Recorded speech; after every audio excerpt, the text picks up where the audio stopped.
今年嘅冬至咧，真係非比尋常。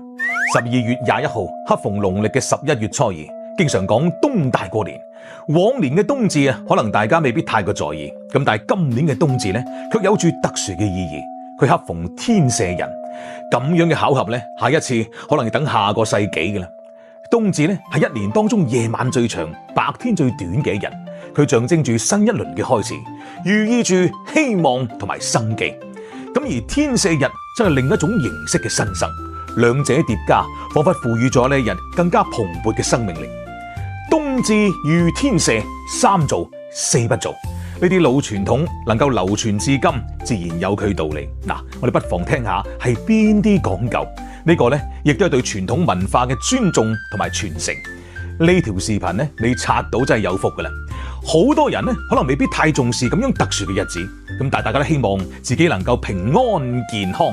希望睇完呢個視頻之後，你都能夠留翻句冬至安康。我同你講，有時候呢，喺你寫呢幾個字嘅過程當中，注入信念嘅嗰一刻，無形嘅力量就喺一念之間。好啦，三做究竟指邊三做？第一，早上起床嘅時候，記得打開啲窗口通風換氣，等充滿生機嘅氣息流通室內，清清爽爽迎接美好嘅呢一日。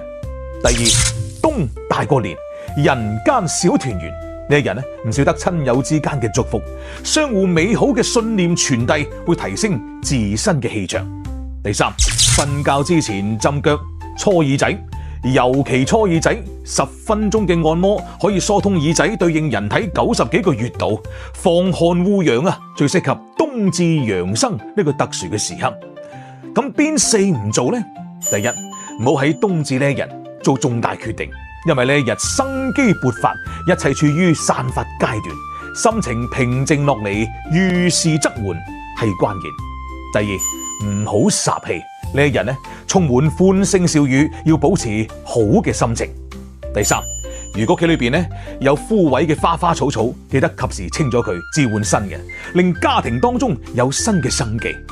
第四，冬至係一年當中夜晚最長嘅一日，自古有早啲返屋企食團圓飯嘅習俗。嗱，同無謂嘅應酬四路，記得多陪伴親人，呢一日你會更加感覺到親情嘅難能可貴。嗱，記得分享出去，祝大家冬至快樂。